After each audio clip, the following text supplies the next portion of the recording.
Alrighty. So welcome everyone to our fall 2023 NUFS 192 informational meeting. Nice to see some of these students that I know already. Hi, Alan. You are likely here because you are either planning to take NUFS 192 in the fall or maybe, in the spring, or maybe next fall, or just getting information. We're going to go through the whole process with you tonight. So let me share my screen.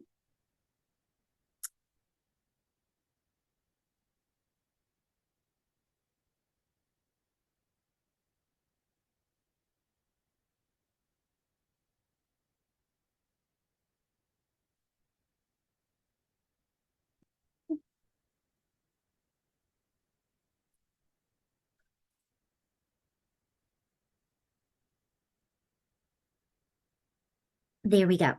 Okay, so this is the NUFS 192 informational meeting. I'm Jamie Kubota. I'm one of the instructors for NUFS 192. We also have Professor Steinberg with us, who is another instructor for NUFS 192. And you'll see that Professors Izzy Brown, Caroline Haas, and Deepa Singamsetti also are 192 instructors for the nutrition side. And then Professor Tang takes care of our packaging students. So what we'll talk about today is mostly for our nutrition students. If you're a packaging student, we can certainly talk with you, but it's slightly different process and procedures for the packaging students, and you really work with Dr. Tang to fulfill your 192 for packaging. All righty. So there's always questions about how to get an ad code. So we're going to talk about that first. First of all, though, what is 192? 192 is not a class. You don't go to class. It's your senior capstone field experience. So this is where you get to practice some of the things that you've been learning about in your classes and build those technical skills. So it's really the practical application of your academic principles in nutrition, food science, packaging, dietetics, food management, nutrition education, and/or sports nutrition. So really anything related to the field of nutrition, food service, food management, food science, packaging can fit into there.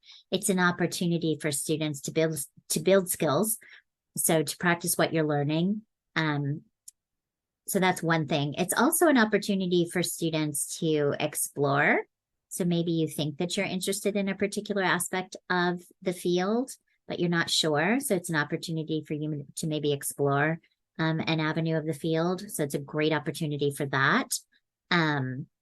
So some students, for example, might think that they really want to specialize in eating disorders, but then they get into their field experience and they realize that, you know what, I think this is interesting, but I don't think that I could actually do this full time.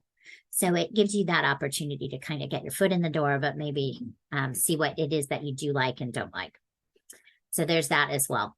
It is self-placed. So students decide where they will do their field experience. You can talk with any of the instructors if you are looking for some advisement or maybe some inspiration, but ultimately it's the student who decides where they will do their field experience. So it is self-placement. It can be paid or unpaid. So this can be a volunteer position or it can be a paid position. Sometimes students are already working within the field in some capacity. So the job that you're doing could technically fulfill your 192, and that works sometimes. We can make that work. Say, for example, I just talked with a student today who works at a boba shop. It is within our field. What we try to do if someone's working like as serving boba or serving at a restaurant or in any capacity, if you're going to do your field experience, number one, we ask that you work with your supervisor, your mentor, the manager, whoever it is, who is of managerial capacity and oversees you, to make sure that they'll take you on. And then we ask that they try to give you a bit more. So more of a managerial experience. So if you're serving, for example, we want to see you maybe either shadow or participate in things like inventory, scheduling, and things like that. So that when you come out of the experience, you're a bit more well-rounded, with the goal of having you ready for entry-level management when you graduate. So oftentimes we can make things work. It can be paid or unpaid. It is self-placement. For nutrition students, you're required to do 2 units. That's what's required for your graduation, and that equates to 90 hours. Our packaging students are required to do 4 units for their graduation requirements, which equates to 180 hours. So typically students do the 2 units for nutrition and the 4 units for packaging. We'll talk a little bit more about this in a bit. But it is a supervised practice by an industry professional. So that means that you are working under a mentor. It doesn't mean that you have to work with them every single time that you're doing hours for 192. You can have independent projects, but there is somebody there who can supervise you, provide guidance, and provide mentorship and feedback for you. Okay. All right. So to get an ad code. To get an ad code, you have to identify and secure a site and find a supervisor who's going to take you on. There is paperwork, okay? If it is a voluntary position, so if you're volunteering, then the site has to be registered on SGS4. So go on to SGS4 and check if they're already there. If they're in the system, that's great. If they're not, there's some paperwork. We just need to get them registered in the SGS4 system. So there's a process for doing that. It doesn't happen immediately, so there is some time involved. It can happen pretty quickly if everybody's completing their paperwork, responding to emails, etc. So it can happen within a week or 2 if that all goes well. But it can take some time. So if you're going to be volunteering, just make sure that either they're in the system already or that you're getting the process started to get them registered in the SGS4 system. Okay. If it's a paid position, then they don't have to be on SGS4. If they are on SGS4, it's fine, and you can still place yourself at SGS4. But the assumption is that if they're paying you, they're taking you on as an employee, that they're assuming liability for you while you're there. Okay, so you'll identify a site and a supervisor, check on SGS4 status if it's a volunteer position, and then you'll work with one of the 192 instructors. So reach out to one of the 192 instructors regarding your site placement, letting them know that you're looking at a particular site and you're requesting to work with that instructor. Then the proposal form is completed. So there's paperwork, the proposal form. You complete the entire proposal form, and you'll see that it's multiple pages. It goes from a little contract that just spells out, behavior and objectives, etc. And then there's a place for you to put in your schedule. So you put in your school schedule. So any classes that you're taking, those are listed within the spreadsheet, the hours that you're taking them, which classes you're taking. And then you also indicate some hours that you'll be planning to use for 192. And it can be somewhat flexible, but the point of that is that you cannot miss. So we have to see that your 192 hours and your school schedule don't conflict. You can't miss your classes for 192, okay? And then you'll also have just kind of a planned list of activities that also can be somewhat flexible, but we want to see that you have an idea of what it is that you'll be doing and that the site has an idea of how they'll be utilizing your services. Okay. So all of that has to be completed and signed. So you'll sign it, your supervisor will sign it, and then you'll send that by email to the instructor, the 192 instructor that you're working with. The 192 instructor will then send it for the remaining signatures that are needed. So the department chair, your 192 instructor signs it. We get the department chair signature, and then we send you a copy and we send your site supervisor a copy of that. Okay. So you get it signed, you sign it yourself, you sign it with your site supervisor, and then you email that to your 192 instructor The 192 instructor will then get the department signatures and send out the final copy through DocuSign to everybody. Okay. Once that's completed, you get an add code and you can add the class, and then you can start counting your hours. Okay. So once you add the class into your MySGS2 schedule, it'll also show up for you in Canvas. So then you'll have access to the Canvas shell. It'll show up for you in the SGS4 system. So then you can place yourself at the site, which is really important if it's voluntary, and also can be done even if it's not. And you'll start doing your hours. So you'll start going to the site and doing whatever it is that you have been tasked with. Over the course of the semester, you'll keep track of your hours. Okay.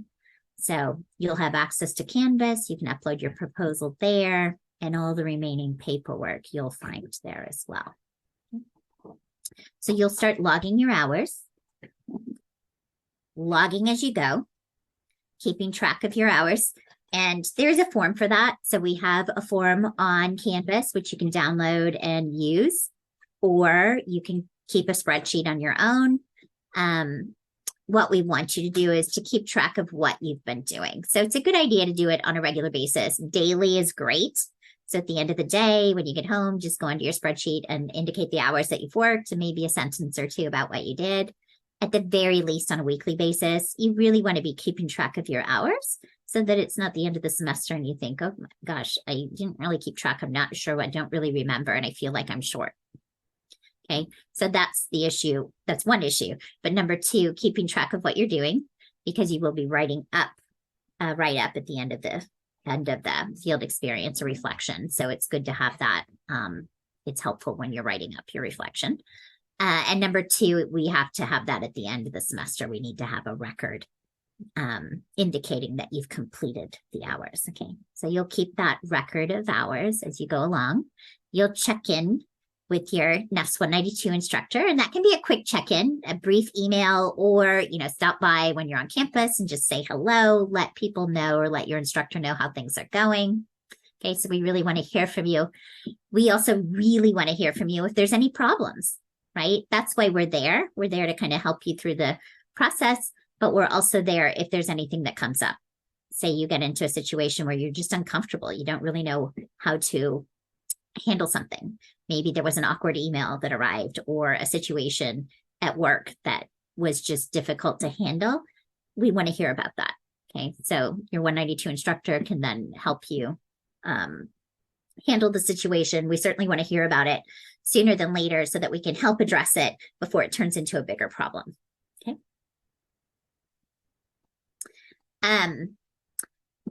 And then at the end of the semester, or towards the end of the semester, our 192 students come back and present in NUFS 31. So you prepare an abstract, which you've probably seen when you've been sitting in NUFS 31, the little one-page abstract. And then you also present to the NUFS 31 students about your field experience. It gives them a little bit to look forward to. And you'd be surprised, our NUFS 192 students usually have a lot to say. We have to keep our presentations kind of short. We ask for 3 to 5 minutes, and we have a really hard time keeping our students to 3 to 5 minutes, because by the end of the field experience, they're usually pretty excited about what they've learned and what they've accomplished. And so oftentimes they have quite a bit to say. So it's kind of fun for us to see the end of everybody's 192. Okay. So you present to NUFS 31. There's also some final paperwork to complete. So on SGS4, you complete the record of total hours. You indicate how many hours you actually completed. There's a screenshot. You take a screenshot of that, and there's a place to upload that on Canvas. You complete the presentation and the abstract. We require that you write a thank you note to your supervisor, thanking them for the opportunity. They spend a lot of time mentoring our students, so we really want to make sure that we let them know how much we appreciate that. And that's just good communication. There's also a supervisor evaluation that you'll need to give to the supervisor to complete. And they have to complete that and turn that in by the end of the semester. So it's, I think, May 15th in May and December 10th if you do this in fall. So you'll want to give that to them, a couple of weeks ahead when you complete your hours, but certainly you want to get those completed in time that you can give them time to complete that evaluation and get it returned. Okay. So they'll complete that. Oftentimes our supervisors will actually review that with the student directly. And in that case, you can then just upload it to Canvas, or the supervisor has they can also email it directly to the university, to one of the instructors. It usually comes to me. Sometimes they ask us to review it with the student, particularly if there's been a problem or difficulty during the field experience. They may ask us to review it with you, so we might provide feedback as well. But oftentimes, most of the times, the feedback is very positive. Okay. And then the last thing in terms of paperwork is there's an overall assessment, so that the student's overall assessment of the nutrition and packaging degree program. So because this is done in one of your last 2 semesters, most students do it during their last semester and are graduating. It's a perfect time for us to collect data about your experience in the department earning your degree. So that's actually related to the NUFS department as a whole, and not necessarily 192, but it's where we capture that data. All right. I'm going to stop for a second and just see if there's any questions before I go on. I actually have a list of frequently asked questions that I can go through, but if there's anything that students have that I didn't cover yet that's coming up, please let me know. Jamie, there's a message in the chat by Catherine. She's asking if the abstract is the slide for the presentation. No, it's a one-page handout that provides information about the site. So it provides the address and a brief description of what the site is and what students do during their field experience there. So it's a little one-page abstract. There's a template for that, and an example for that on Canvas that you can use.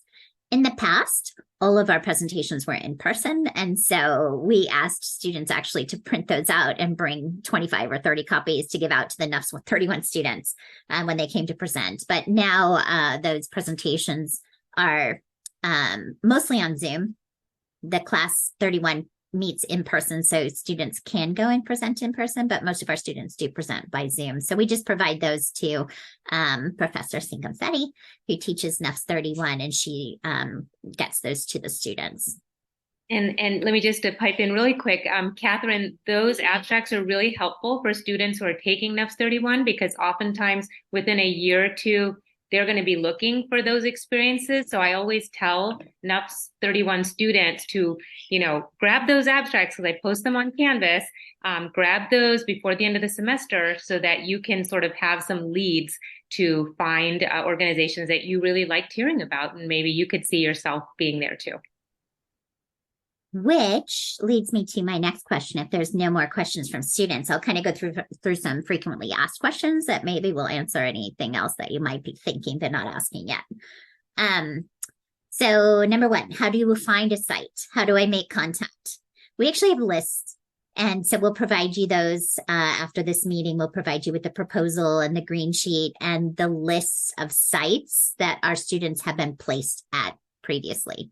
So that's a good starting point. You can find sites through there. If they're on our list, they've taken our students before, so they probably are familiar with our processes. I say probably because not always, but most likely are familiar with our processes and have agreed to take students in the past. So that's a good starting point.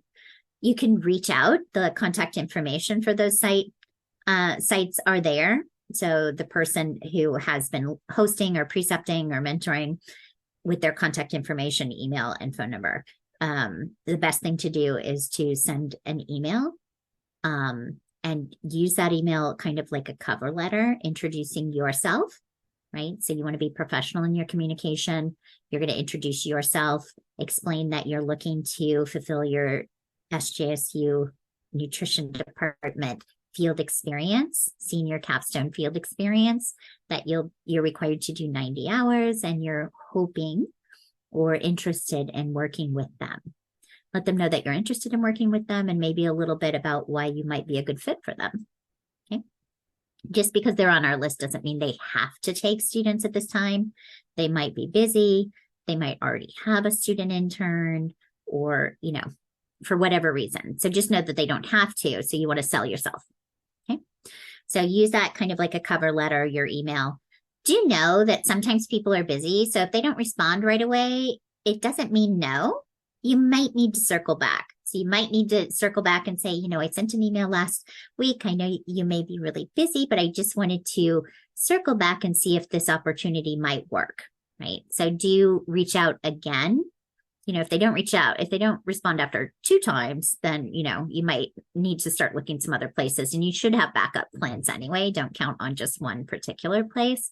But do know that sometimes it takes a little bit of persistence to get in. Okay. So there's that.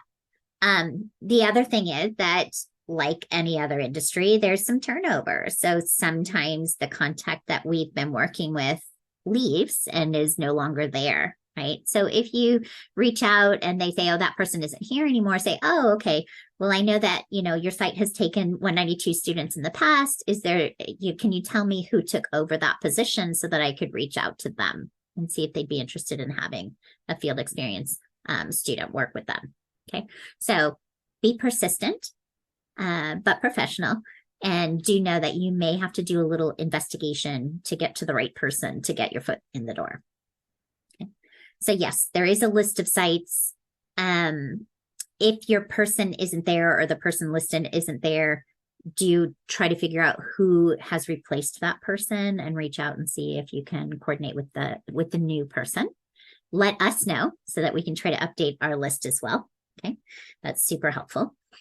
As far as what sites qualify, anything within our field can qualify. We can make things work. Just recently, I had students who were really interested in baking and pastry. We were able to reach out to Manresa Bread, and we had 2 students actually complete their NUFS 192 field experience at Manresa Bread, right? So we can often find things, help you find things. You can also find things on your own. With the pandemic, we got a lot of new sites because people were away from campus, right? A lot of our sites were nearby campus, and with people being at home, they were able to coordinate field experience near their homes and do things nearby. Again, if it's paid, then it's fine that it's not on SGS4. But if it's going to be a voluntary position, we still have to get them on SGS4, even if they're not close by campus. Okay. So most sites can qualify. If it's going to be like serving, or if you're a server, I just mentioned that earlier at a boba company, for example, we will try to work with you to have your supervisor give you more of a overall view of management. So take you under their wing and really supervise you, let you shadow, let you participate in more of the managerial functions, just so you get a broader view. When can I start? You can start as soon as you add the class. So as soon as you've identified a site, gotten your proposal form filled out, sent to one of the NUFS 192 instructors, and they've gotten signatures for you and given you an ad code, and you've added the class, you can start. So that means you can technically start this week if you're already having your appointment to add classes, right? So as soon as you get all the paperwork done and it's added into your spring schedule, then you can start. So you could start here at the end of November, beginning of December, and work over the winter holiday and actually complete 192 before you even start the spring semester if you've got a really busy load, or you can do it in spring. If you're planning to do 192 next fall, the enrollment appointments are usually in May. So once you've added in May, then you can technically start. So some students do that and then complete their hours over summer, maybe using a summer job or whatever. And so that can work as well. But you want to make sure that you do register in time to complete those hours. So some students wait and they'll find a site and they'll register at the beginning of spring, for example. The requirement for nutrition students is 90 hours. If you're just doing this over the course of the semester, so say you start at the beginning of spring and you're going to complete by the end of spring, it works out to be about 6 hours a week. Okay. So count on doing like 2 part-time shifts or 1 full-time shift in order to complete the 192 over the course of the semester. Or again, you can get a head start if you get all your paperwork done and you register for the class ahead of time. Again, there's no class. You don't show up to class, but you do check in with your NUFS 192 instructor and let them know how things are going. Okay. One last thing here. There's a lot of paperwork. We talked about paperwork. There is paperwork involved. So you'll have to upload that paperwork to Canvas. So you'll need to scan it and create PDFs. So we don't want camera photos of each page and single pages uploaded. You do need to scan it in. If you don't have a scanner at home, there are smartphone scanning apps that you can use that easily create multiple page documents, and then you can upload that. Okay, so if you're not familiar with that process, put a little bit about that in the green sheet, but most students are pretty good about that now. But again, we need a single PDF when it comes to the documents uploaded to Canvas. Okay. Any questions based on what I've just said? Any other questions come up? I know that I talk fast. No? Okay. Professor Kubota, there is a question in the chat, but I'll ask mine first. Okay. For the requirements for nutrition students, it's 90 hours. Yep. What if, are we able to do like 3 units and do 135 hours or? Okay, thank you for bringing that up. Yes, Okay. But only 2 units count towards graduation. Yes. Okay. So you can't do 3 units and have it count towards graduation. So you can't do 3 units and say, oh, well, that took care of one of my elective units. It doesn't work that way. You can only do 2 and have them count towards graduation. We occasionally have students take more units for whatever reason. Maybe they need to be full-time status for a visa or a scholarship that they're under. Yes. And so therefore they need more units. So sometimes students do sign up for additional units. For every unit that you sign up with, you have to do 45 hours. So the 2 unit requirement is 90 hours. If you do 3 units, it's 135 hours. If you do 6 units, it's 270 hours. So the units, and you have to complete that within the course of the semester or take an incomplete, right?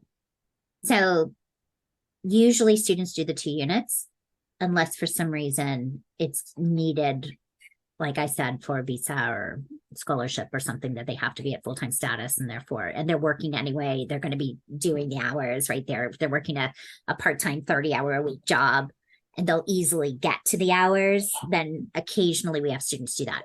If you need something other than 2 units, then you work with Professor Steinberg. Okay. Great. All of the other instructors only have ad codes for 2 unit sections. Great. Thank you, Professor. And then the question in the chat was from Catherine. For the evaluation forms, does my field supervisor have to email you directly with the finished form, or am I able to download the response and upload it myself? So sometimes the supervisors will send it directly to us. Some supervisors prefer to do that. I'll tell you that AIM Tech, we always get them directly from Feifei. So it depends on the site. Some sites definitely send directly to us, and that's fine. We review it, and then if we're requested to, we review it with the student, and then we send it to you to upload. Even if you upload it. So sometimes the supervisors will go over it directly with the student and then hand it directly to the student, and that's perfectly fine as well. And then it's the student's responsibility to scan it in and upload it to Canvas. Your instructor will still review it when we're reviewing final paperwork, and if needed, we'll discuss it with you. Yeah, so it can happen either way. It just depends on the comfort level of the supervisor.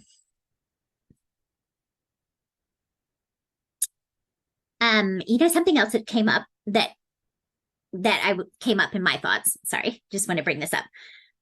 Is it possible not to complete 192? Yes. You have to do it for graduation, but a supervisor doesn't have to sign off on you. Right? So you want to treat this as a job, even if it's a volunteer position, and put your best foot forward. Okay. It's an opportunity for you to build your resume, number one, and also to build your professional network. So make sure that you are professional at all times. We have had, just in the past couple of years, one student who was fired from a job, and that required a lot of intervention on behalf of the 192 instructors and Dr. Wagley. It was a big problem. And it's something that likely could have been maybe headed off had the student come to us sooner that there was an issue, right? We have other students who, for whatever reason, aren't able to complete their hours within the course of the semester. So in that case, you'll end up taking an incomplete. And then once you finish the hours and all the final paperwork, then we clear the incomplete and you get credit for the class. Okay? You don't have to sign up for the class again, but you would have to clear the incomplete. Where that can be, it's not problematic, but it can delay diploma. So if you are not able for spring, for example, to complete your hours in spring, and you have to take an incomplete, but you're set to graduate otherwise, you can still walk, but your diploma won't be conferred until all of your degree requirements have been completed and they check those off. So if there's an incomplete, they won't confer your diploma in May. They would confer the diploma after that incomplete is cleared. So if you've just got a few more hours and you finish your 192 in June, for example, we would then clear the incomplete. We send that, the registrar gets that, and then they confer your degree. So your degree might say August. They confer degrees at 3 points. One is May, one is August, and one is December. So it might just delay your graduation a little bit, but it doesn't mean that you wouldn't graduate. You'll just need to complete it because it is a requirement. You can't skip 192. But once you do that, then your degree would be conferred. So we try really hard to keep on track and make sure that you're on track to complete, but every once in a while we do have a student who needs to take an incomplete, and that's what happens. So that's your last class. It doesn't mean you'd have to come back and pay tuition the next semester. You just clear the incomplete and things are finished. Okay. One other thing, just because this comes up sometimes as well. In our paperwork, we ask that you get all of this done by the second week of the semester. And that's mostly because we want you to have the time to complete the field experience during the course of the semester. And if you delay getting a site and getting signed up, it can make it hard to complete those hours. So that's on there, but you can still add the class after that. What happens though, if you add the class late, there's a point where you can continue to add classes into your schedule without, within the MySGSU system and without any additional paperwork. But if you miss that deadline and you still haven't secured a site, you'll secure a site and then you'll have to petition for late add. So that you do, the student does that through the online system now. It used to be something we filled out in paper and you took to the registrar. Now you do it through the system, but there's also a late fee, and it's a pretty big late fee. It's like $250. Yeah. So you 200. don't want to do that if you don't have to. Yeah. Yeah. So you can add past that 2 weeks into the semester. You don't want to add too late that you can't complete your hours. You want to try to add for sure before you have to petition for late add and pay a late fee.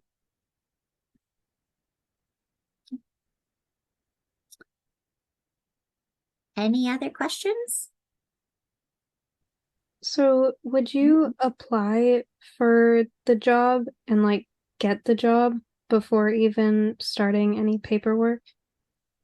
So if you're intending to use a job for 192, I would, when you're applying for the job, let your supervisor know, hey, I'm applying for the job, but I also have this requirement for my degree in nutrition that I have to fulfill this field experience, and this job would actually fulfill that for me. So I'm hopeful that I could get you to take me on in regards to serving as my mentor for my field experience while I'm working, right? So I would actually reach out and let them know if you're applying for a job that you're also hoping to complete your field experience at the same time. Okay. And what was I gonna say? If you already have a job, you can approach your supervisor, take the proposal with you, right? You can print it out, take it with you so they can read through it and see kind of what is being expected. So the first part of the proposal says, has 8 objectives that we expect all students to do: be punctual, communicate professionally, etc., which are related to good personal development skills, right? And then there's some check marks of different objectives related to different parts of the field of nutrition, food science, etc. And you can check off some of those that would be appropriate to that internship. And there's also a place where you and your supervisor can create some personalized objectives that are specific to that site. So there's a little bit of everything. It's flexible so that it can fit in with a variety of different sites. So if we apply to a job, can we assume that it's at least relatively likely that that job will be approved for the 192 field experience? If it's within our field, it likely can work. What are you thinking of, Hannah? Well, I don't know. I mean, something in nutrition, but I wouldn't want to apply to a job and get a job and then, it wouldn't work for the field experience. So most things can work. If you have any doubts about a specific job, you can reach out to one of the 192 instructors and ask further questions. But if it's related to nutrition, likely it can work if you're going to be supervised by a supervisor. So what wouldn't work would be, say that we had a student who was a manager of a shoe shop, for example. And because she was managing in a management function, she was hoping to use it. That doesn't work for us. Other things that might not work for us would be like working at a fitness center or a gym where there isn't a nutrition professional. So they're hoping to utilize you as a nutrition professional. That's great, but you're not being supervised by a nutrition professional. So you don't have somebody to go to with questions or to provide guidance and feedback. So that actually doesn't work for us. Kinesiology students can work in that capacity, or do, things at a gym. If you're at a larger gym and there's a full-time dietitian, sports nutritionist there, and you would be working under them, then that could work, right? So as long as it's within the field and you are going to be supervised by somebody of managerial capacity within the field, then likely it can work. Okay, got you. Thank you. Okay. I have a few sites here to just kind of bring up. If you're looking for something on campus, our campus dietitian, Natalia Seves, takes students and to work with her through the Body Image and Nutrition program. They do nutrition education around campus. She also oversees the CHEW program, and all 3 of the CHEW instructors right now are our students. So if you have an interest in nutrition education or cooking demonstrations, those are great opportunities for our students, and they're here on campus. A couple of the CHEW instructor positions are paid, but not all. We also have a lot of students now working on campus. If you're interested in sports nutrition, we now have a dietitian. She's actually one of our alums. She got her master's here at San Jose State, Shannon Mendez, and she's the RD for the SJSU athletic program. and she takes student interns, and she's had a number of our students the last couple of semesters. Like she had like 8 or 10 students one semester, which was amazing. Yeah, this semester I think she has 4. So she takes a lot of our students, and it's a great opportunity if you're interested in sports nutrition to get a view of what you might do within an athletic department at a university, for example. We have other students that have worked at Stanford. So a lot of our sports nutrition students used to go to Stanford. Now that we have Shannon, we get a lot of our students here, but Stanford is still interested in having our students, as is Santa Clara University, as is Menlo College. So there's lots of opportunities for students who are interested in sports nutrition in the area. But Shannon Mendez is amazing, and you can reach out directly to her if you're interested. I take students through WISC, so you can email directly to me if you're interested in WISC. Usually students who work with me, they take on a leadership role, so they might oversee community nutrition students in their service learning projects. We do tabling around campus. We work with a lot of campus community partners like the Garden. We also do WISC Cooks. In fact, we have one on Thursday this week where we have like a little HelloFresh style ingredient bag that are available for students. The first 20 students to pick one up get it for free. And then we do a virtual cook along. So our WISC ambassadors plan for and lead those, which is great. We work with international studies, with the Timpani Center, faculty and residents, a variety of campus community partners to do nutrition education, tabling. We have a big event in coming up in a couple of weeks, November 21st. We're partnering with International Studies. They buy out the Fresh Approach truck. Fresh Approach has a mobile farmers market truck. They buy it out and provide free produce for students. So it'll be 300 to 500 students will get a free bag of produce. In order to get the bag, they come through, they get a passport, and then they visit tables. WISC is going to be there. Spartan Eats will be there. The NUFS Club, I believe, is supposed to be there, hoping to be there.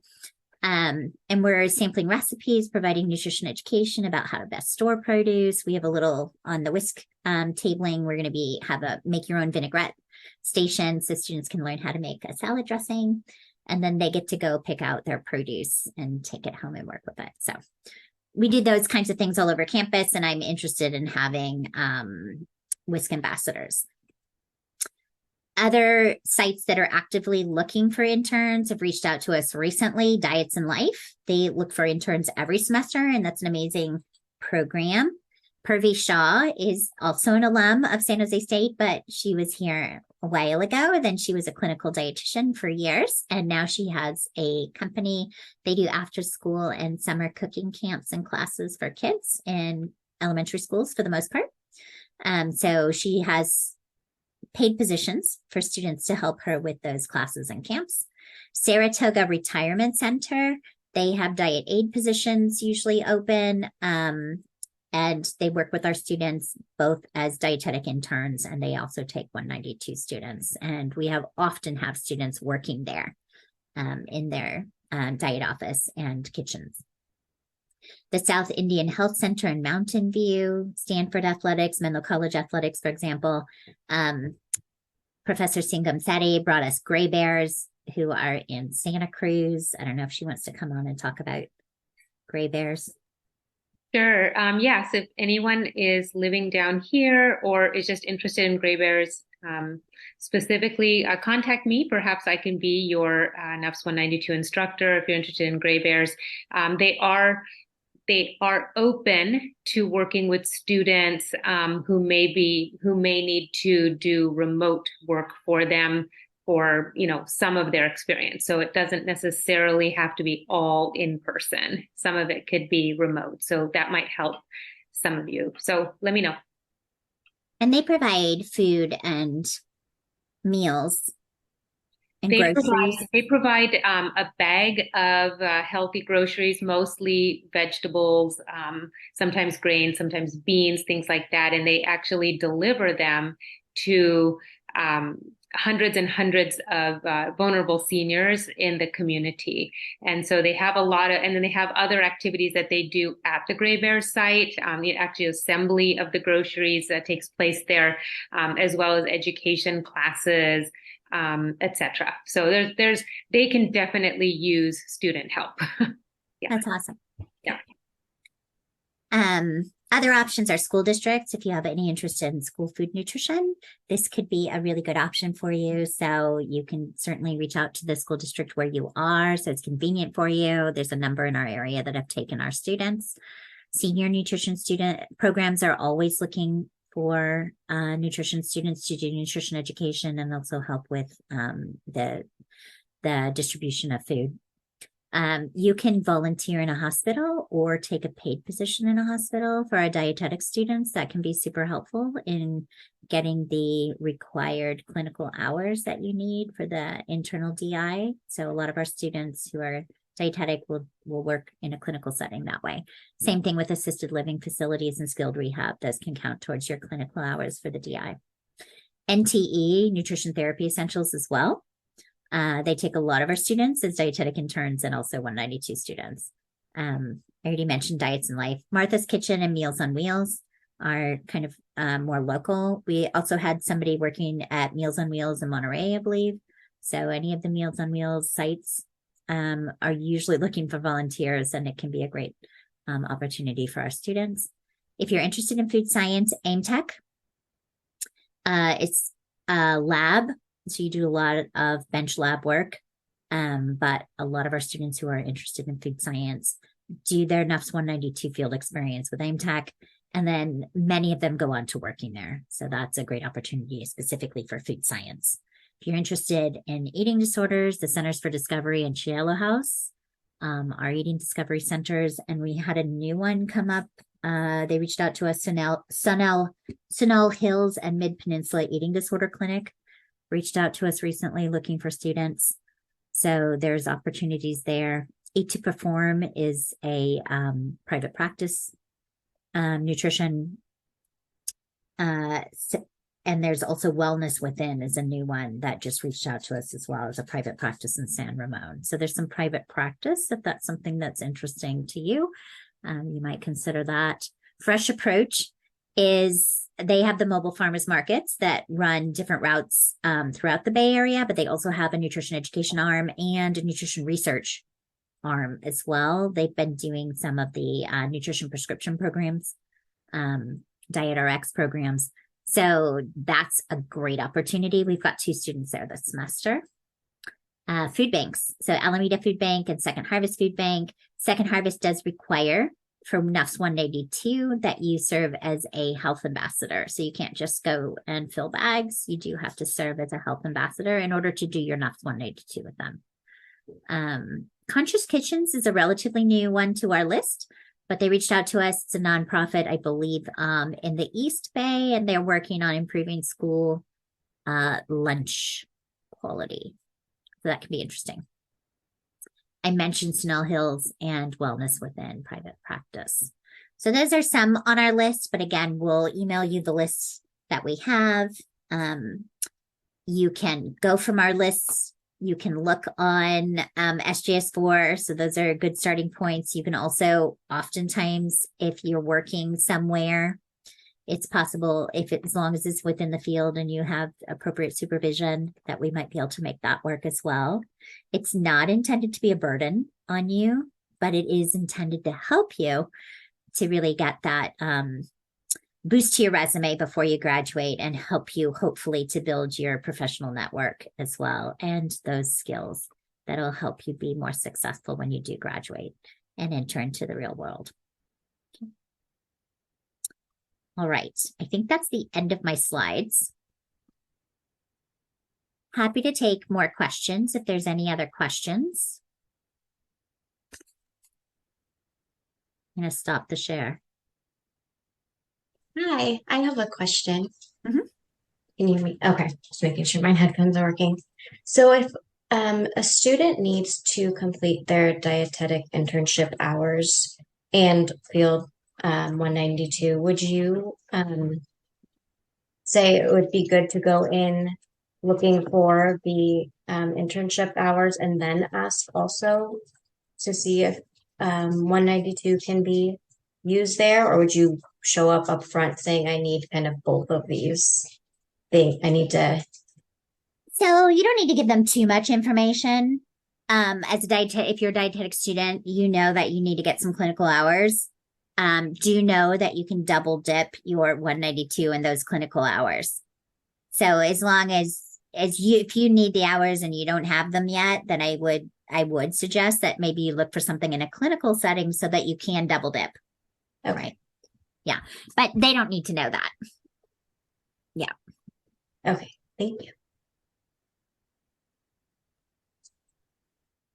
Any other questions? Jamie, I would just also talk to suggest that students talk to other people. Yeah. Talk to other students ahead of you. Ask them what they've been doing and if they liked it and if they recommend that place, because you can really network a lot with the club and students in your classes that maybe are a little bit ahead of you. And that can be a really great way to get some inside information.